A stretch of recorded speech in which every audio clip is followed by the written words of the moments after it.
Summer heat nu cool shades తో beat చేయండి. Mr. Opticals Mr. Cool offer. Up to 75% off in summer glasses. Sunrisers Hyderabad.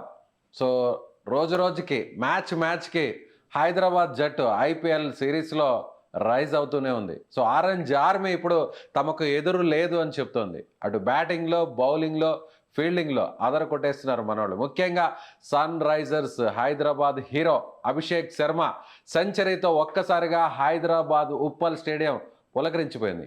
దీని గురించి discuss చేద్దాం. మనతో పాటున్నారు సీనియర్ స్పోర్ట్స్ అనలిస్ట్ వెంకటేష్ గారు. వెంకటేష్ గారు నమస్తే. నమస్తే Vijay. So orange army so rise అవుతుంది అనుకోవచ్చా రోజు రోజుకి? రైజింగ్ లో ఉంది. ఎందుకంటే వరుసగా 3 మ్యాచ్లు గెలిచారు. 3 మ్యాచ్లు కూడా హోమ్ మ్యాచెస్. అది మీరు చెప్పినట్టుగా అభిషేక్ శర్మ హీరోగా ఎమర్జ్ అవుతున్నాడు. ఆరెంజ్ క్యాప్ కూడా అతని దగ్గర ఉంది ప్రస్తుతం. అతను ఆడే స్టైల్ మనకు తెలుసు. అతను ఎన్ని రన్స్ చేస్తాడని కాకుండా ఎలా చేస్తాడని చాలా ముఖ్యం.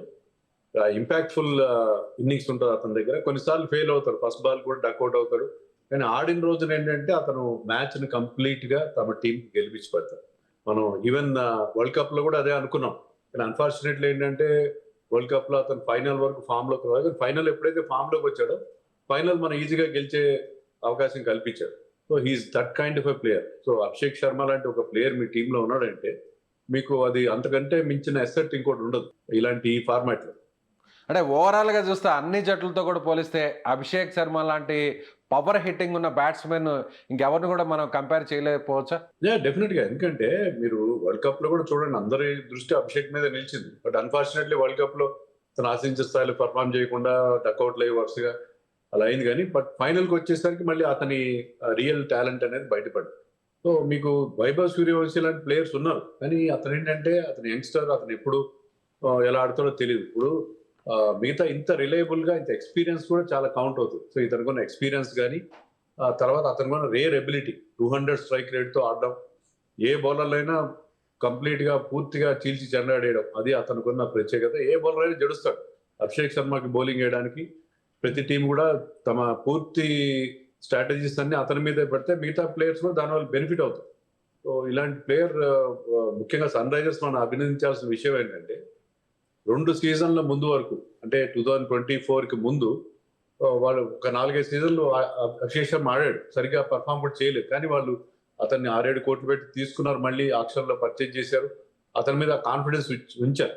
అల్టిమేట్ గా ఇప్పుడు లాస్ట్ 3 సీజన్ గా అతని నుంచి మంచి రిజల్ట్స్ ఎస్ఆర్హెచ్కి వస్తుంది. సో అభిషేక్ శర్మ హైదరాబాద్ జట్టులో ఆడడం వల్లే ఆ స్థాయిలో ఒక పవర్ హిట్టర్గా మారడం, ఓపెనర్గా సక్సెస్ అవడం, ఇవన్నీ కూడా చూస్తే ఒక మన ఇండియన్ జట్టుకి హైదరాబాద్ ఇచ్చినటువంటి కాంట్రిబ్యూషన్ అనుకోవచ్చా అభిషేక్ శర్మ? డెఫినెట్ గా, వితౌట్ ఎనీ డౌట్. ఎందుకంటే అభిషేక్ శర్మ వచ్చి అసలు ఐపీఎల్ నెరేటివ్ ని కంప్లీట్ గా చేంజ్ చేసేసాడు.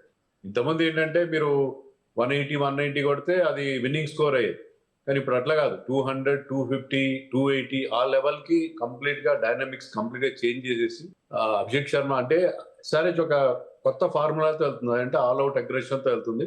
దానికి Abhishek Sharma is the main source. Klaasen లాంటి వాళ్ళు, మిగతా వాళ్ళు, ట్రావిస్ హెడ్ లాంటి వాళ్ళు కూడా కంట్రిబ్యూట్ చేస్తున్నారు ప్రస్తుతం, ఇషాన్ కిషన్.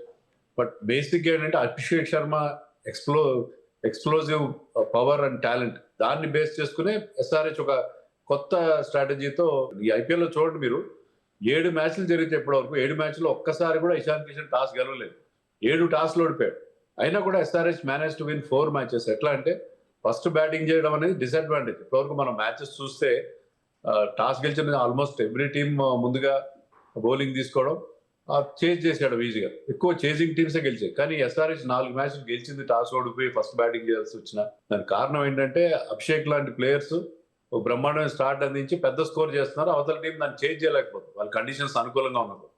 అభిషేక్ శర్మ ఇది main source for these 4 victories. ఇప్పుడు సన్ రైజర్స్ 3rd ప్లేస్ లో ఉంది పాయింట్స్ పట్టికలో. ఉంటే దానికి ప్రధాన కారణం అభిషేక్ ఎక్స్ప్లోజివ్ బ్యాటింగ్ అని చెప్పాలి.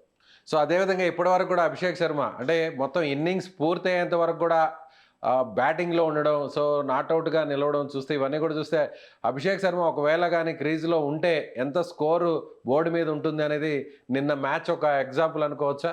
డెఫినెట్ గా. ఎందుకంటే మీరు అభిషేక్ కూడా చెప్పాడు తర్వాత ఏంటంటే నేను లాస్ట్ లో అతను మొదట్లో చూపినంత వేగం చూపించాలి. లాస్ట్ లో డెత్ ఓవర్స్ లో అతని నుంచి బిగ్ హిట్స్ రాలేదు. దానికి కారణం ఏం చెప్పాడంటే నాకు డెత్ ఓవర్స్ ఆడడం అలవాటు లేదు, ఆ స్కిల్స్ కూడా డెవలప్ చేసుకోవాలి. ఎందుకంటే అతను ఒక మెరుపులా మెరిసి వెళ్ళిపోతాడు, ముఖ్యంగా పవర్ ప్లే దాటాడు మోస్ట్ ఆఫ్ ది టైం. దాటినా కూడా 10-12 ఓవర్స్ తర్వాత అతను మళ్ళీ కనబడ్డు, అంత క్విక్ గా ఆడేసి వెళ్ళిపోతాడు. కానీ ఇప్పుడు ఏంటంటే చివరి దాకా నిలబడి నిన్న నాకు చాలా మెచ్యూరిటీ కనిపిస్తుంది ఇన్నింగ్స్ లో. ఎందుకంటే అతని మీద అదే పనిగా నితీష్ రాణా అని ఒక పార్ట్ టైం హాఫ్ స్పిన్నర్ తీసుకొచ్చి అతని చేత 4 ఓవర్లు వేయించారు. కానీ అతను ఏమాత్రం టెంప్ట్ అవ్వకుండా కేవలం లూజ్ బాల్ కోసం వెయిట్ చేసి ఆడడం అనేది మనం చూసాం. మిగతా బౌలర్స్ విషయంలో కూడా ఎక్కువ పూర్తిగా అన్ని లాఫ్టెడ్ షాట్స్ కాకుండా ఆల్ అలాంగ్ ది గ్రౌండ్ ఆడడం, తన ప్రాపర్ గా షార్ట్స్ సెలెక్షన్ విషయంలో కాస్త శ్రద్ధ వహించడం చేశాడు. అందుకనే అతను తన సెకండ్ 100 నమోదు చేసుకోగలిగాడు, 135 నాట్అవుట్ గా నిలిచాడు. సో అతను ఇలాంటి మెచ్యూరిటీతో అభిషేక్ ఆడితే అతను పట్టుకోవడం మరింత కష్టం. ఎందుకంటే అతను చాలా వరకు చాలా సందర్భాల్లో ఒకసారి ఆడితే ఒకసారి ఆడడు, తొందరగా ఫెయిల్ అవుతాడు, చాలా హై రిస్క్ గేమ్ ఆడతాడు. కానీ అలా కాకుండా రిస్క్ ని మినిమైజ్ చేస్తూ అతను నిన్న ఆడిన తీరు చూస్తుంటే అది టీమ్ కి మరింత హెల్ప్ఫుల్ గా ఉండే అవకాశం. ఎస్, అతను హాఫ్ సెంచరీ సాధించిన, ముఖ్యంగా సెంచరీ సాధించిన తర్వాత చేసేటువంటి సెలబ్రేషన్స్కి ఒక ప్రత్యేకత ఉంది. లాస్ట్ టైం కూడా చూసాం, ఇదే హైదరాబాద్లో సెంచరీ చేసిన తర్వాత తన జేబులో పాకెట్లో తీసుకొచ్చినటువంటి ఆ చిట్ను ఓపెన్ కూడా చేసి ఆరెంజ్ ఆర్మీకి గిఫ్ట్ కూడా ఇస్తున్నట్టుగా కూడా చూపించాడు. ఆ సంజ్ఞలు, ఆ సైకిల్ చూస్తే ఇప్పుడు లేటెస్ట్గా ఇంకొక వ్యవహార శైలి ట్రెండ్ అవుతుంది, ఎలా చేతులు కట్టుకొని. సో ఇదంతా కూడా అభిషేక్ శర్మ అటు ఆటతోనూ, ఆటతో పాటుగా తాను చేసేటువంటి సెలబ్రేషన్స్తో కూడా కాస్త వైరల్ అవుతుంటాడు. దాని గురించి ఏం మాట్లాడతారు? అంటే విజయ్, ఇప్పుడు ఏమవుతున్నాయంటే ఈ ఆప్టిక్స్ అనేవి చాలా ఇంపార్టెంట్ అవుతుంది. ఇది టెలివిజన్ బేస్డ్ గేమ్ అయిపోయింది. అంటే ఇన్ జనరల్ గా చెప్తున్నాను నేను. ఇప్పుడు తిలక్ వర్మ సెలబ్రేషన్ చూసాం మన 100 చేసిన తర్వాత. వీళ్ళకి మేనేజర్స్ ఉంటారు, వాళ్ళకి సోషల్ మీడియా ఎక్స్పర్ట్స్ ఉంటారు, వీళ్ళందరూ కూడా దే ట్రైన్ దెమ్. అంటే కెమెరాకి ఏ రకంగా పోజ్ ఇవ్వాలి ఏదైనా ఒక సెలబ్రేషన్, దాన్ని బేస్ చేసుకుని వాళ్ళంటే వాళ్ళు ఒక ఇమేజ్ ను కూడా డెవలప్ చేసుకునే ప్రయత్నం చేస్తారు. దాంట్లో తప్పేమి లేదు. సో ఇప్పుడున్న గేమ్ కి తగినట్టుగా సోషల్ మీడియాని, తర్వాత ఇన్స్టాగ్రామ్ ఫాలోవర్స్ అన్నింటినీ దృష్టిలో పెట్టుకొని వాళ్ళు చేస్తున్నారు. బట్ లాస్ట్ టైం చాలా ఇంపార్టెంట్ థింగ్. ఎందుకంటే అతను అదే పనిగా అనుకుని జేబులో కాగితం పెట్టుకుని మరీ వచ్చి this is for the orange army అని చెప్పి సెంచరీ చేసి ఆ కాగితాన్ని చూపించడం. ఈసారి కూడా అతని తనదైన ఒక ట్రేడ్ మార్క్ సెలబ్రేషన్స్ అనేవి ప్రతి ఒక్కరు కూడా చేస్తున్న విషయం. అభిషేక్ శర్మ ఆటతో పాటు తన సెలబ్రేషన్ స్టైల్ తో కూడా బాగా ఆకట్టుకుంటున్నట్టుగా అనిపిస్తుంది. ఏంటంటే అతనికి సోషల్ మీడియాలో వాటిలో కూడా ఫాలోయింగ్ బాగా పెరుగుతుంది. So players are concentrating on these aspects also these days.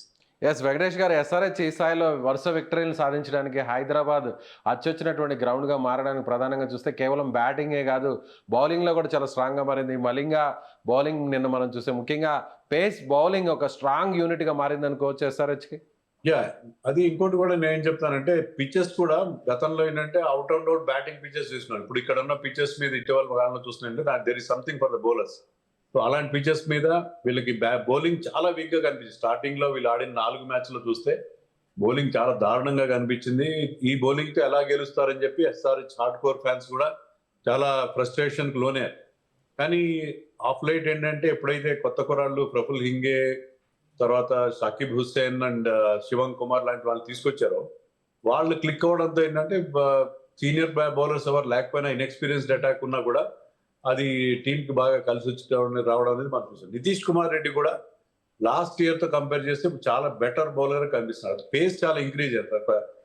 Fast bowling coach శిక్షణ లో అతను పేస్ ఇదివరకు 120, 125, 130 కిలోమీటర్స్ ఆ రేంజ్ లో బౌలింగ్ చేశారు. Now he's regular touching 135, 137. So మంచి పేస్ ఇంక్రీజ్ అయింది. అతని స్కిల్ ఎప్పుడు ఉంది, అతను ఫుల్ టైమ్ ఆల్రౌండర్ గా మారిపోయాడు. ఫుల్ టైమ్ ఆల్రౌండర్ మారడం అనేది సన్ రైజర్స్ గా కాకుండా ఇండియా కూడా చాలా ముఖ్యమైన విషయం. ఎందుకంటే హార్దిక్ పాండ్యా తప్ప మనకి వేరే దిక్కులేని పరిస్థితి మనకి నిన్న మొదట కనిపించింది.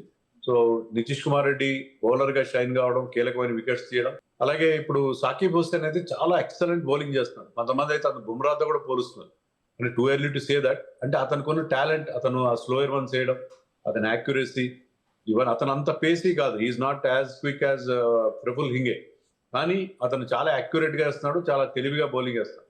అలాగే ఇషాన్ మలింగ రివర్స్ స్వింగ్ చేస్తున్నాడు, మంచి పేస్ ఉంది, అతని దగ్గర స్లోయర్ వన్స్ ఉన్నాయి, యార్కర్స్ ఉన్నాయి. So is become a complete package. So ఈ బౌలింగ్ అటాక్ చాలా చాలా ఇంప్రెసివ్ ఉంది. అలాగే హర్షదీప్ బే చాలా ఎక్స్పీరియన్స్డ్. హర్షదీప్ బే రంజీలో టాప్ వికెట్టే కదా, చాలా ఎక్స్పీరియన్స్ ఉన్నాడు. Vidarbha team, Ranji team captain అతను. సో వీళ్ళందరూ కొత్త కుర్రాళ్ళైనా కూడా, ఇన్ఎక్స్పీరియన్స్డ్ అటాక్ అయినా కూడా వీళ్ళు చాలా బాగా పర్ఫామ్ చేస్తారు. నెక్స్ట్ మ్యాచ్ కి కెప్టెన్ ప్యాట్ కమిన్స్ కూడా వస్తాడు, దాంతో బౌలింగ్ మరింత స్ట్రాంగ్ అవుతుంది. సో మీరు ఎప్పుడైనా మ్యాచ్లు గెలవాలి, టోర్నమెంట్ గెలవాలంటే బౌలింగ్ బాగుంది. బౌలింగ్ ఇంప్రూవ్ అవడంతో సన్ రైజర్స్ కి రిజల్ట్స్ మారినాయి. వాళ్ళు బ్యాటింగ్ అప్పుడు వాళ్ళ స్ట్రాంగ్ పాయింట్, కానీ ఎప్పుడైతే లాస్ట్ 2-3 మ్యాచెస్ నుంచి బౌలింగ్ ఇంప్రూవ్ అయిందో they started winning continuous. Yes, ఇక ఎస్ఆర్హెచ్ టాప్ 4లో నిలిచేటువంటి ఒక జట్టుగా మారిపోయింది. ఆల్రెడీ చూస్తే టేబుల్లో కూడా థర్డ్ ప్లేస్కి వచ్చింది. ఇది సీజన్ క్లోజ్ అయ్యేంత వరకు, అంటే ఒక రకంగా చెప్పాలంటే సెమీస్ అండ్ ఫైనల్కి వెళ్ళేంత వరకు చూస్తే టాప్ 4లో ఎస్ఆర్హెచ్ నిలిచేటువంటి ఆ స్టాండర్డ్స్లోకి రీచ్ అయింది అనుకోవట. మీరు అన్నట్టు ప్యాట్ కమిన్స్ కూడా రాబోతున్నాడు. సో ఒక రకంగా చూస్తే టాప్ 4లో ఎస్ఆర్హెచ్కి అర్హత కనిపిస్తుంది అనుకోవచ్చా? అంటే ఇప్పుడు వీళ్ళు ఆల్రెడీ 4 హోమ్ మ్యాచెస్ ఆడేశారు. సో హోమ్ మ్యాచెస్ ఇక 3 మాత్రం మిగిలి ఉంటాయి. వాళ్ళు బయట మ్యాచ్లు ఆడతారు ఎక్కువ ఇక మీదట. సో బయట మ్యాచ్లు ఆడినప్పుడు ఎస్ఆర్హెచ్ బ్యాటింగ్ స్ట్రెంత్ మిగతా టీమ్స్ అన్నిటికీ బాగా తెలుస్తాయి. వీళ్ళకి ఇలాంటి బ్యాటింగ్ పిచ్లు ఇవ్వరు. So tough pitches, slow pitches ఇస్తారు. పోను కూడా టోర్నమెంట్ 1 మంత్ అయిపోయింది ఆల్మోస్ట్. సెకండ్ మంత్ లో పిచ్చెస్ కూడా స్లో డౌన్ అవుతాయి, స్పిన్నర్స్ హెల్ప్ చేస్తాయి. సో ఇప్పుడు రియల్ ఛాలెంజ్ ఉంటుంది ఎస్ఆర్హెచ్ బ్యాటింగ్ లైనప్. సో ఇదే కంటిన్యూ కావాలంటే బౌలింగ్ స్ట్రెంథెన్ చేసుకోవాలి, బ్యాటింగ్ లో కూడా మరింత డ్యూరబిలిటీ, మరింత డిఫరెంట్ గా ఆడే ప్రయత్నం చేయాలి. ప్రతిసారి మేము 250 కొడతాం, 240 కొడతాం అనుకుంటే కాదు. So they have to be very very careful. చాలా స్మార్ట్ క్రికెట్ ఆడాల్సి ఉంటుంది. ఎందుకంటే బయట ఆడినప్పుడు, మీరు అవే ఫ్రమ్ హోమ్ ఆడినప్పుడు మీకు ఇలాంటి బ్యాటింగ్ ఫ్రెండ్లీ పిచ్చెస్ ఇచ్చే అవకాశాలు తగ్గిపోతాయి. వీళ్ళ స్ట్రెంత్ చూసిన వాళ్ళు ఎవరు కూడా వీళ్ళకి బ్యాటింగ్ పిచ్లు ఇవ్వరు. సో దాన్ని దృష్టిలో పెట్టుకొని వాళ్ళు స్ట్రాటజీ అవలంబించాల్సి ఉంటుంది future. Right sir, thank you sir, thank you so much. So ఇది సీనియర్ స్పోర్ట్స్ అనలిస్ట్ వెంకటేష్ గారు చెప్తున్నట్టుగా అభిషేక్ శర్మ ఎస్ఆర్హెచ్ టీంతో పాటుగా ఇండియాకు కూడా ఒక ఫుల్ లెంత్ ప్లస్ పాయింట్గా మారడానికి అతను ఆడుతున్నటువంటి పవర్ హిట్టింగ్ బ్యాటింగే ఒక మెయిన్ రీజన్ అనుకోవచ్చు. సో ఎస్ఆర్హెచ్ అటు బ్యాటింగ్తో పాటు బౌలింగ్లో కూడా స్ట్రాంగ్ యూనిట్గా మారడంతో సో ఇక టైటిల్ వేటలో ఎస్ఆర్హెచ్ కూడా మిగిలినటువంటి మేటి జట్లతో పోటీ పడేటువంటి అవకాశం ఇప్పుడు వచ్చిందని చెప్పొచ్చు. సో మీరేమనుకుంటున్నారు? అభిషేక్ శర్మ అలాగే బౌలింగ్ యూనిట్ స్ట్రాంగ్ అవడం, అలాగే వెంకటేష్ గారి అనాలిసిస్ మీద మీ అభిప్రాయం ఏంటో కామెంట్ చేయండి. Thank you.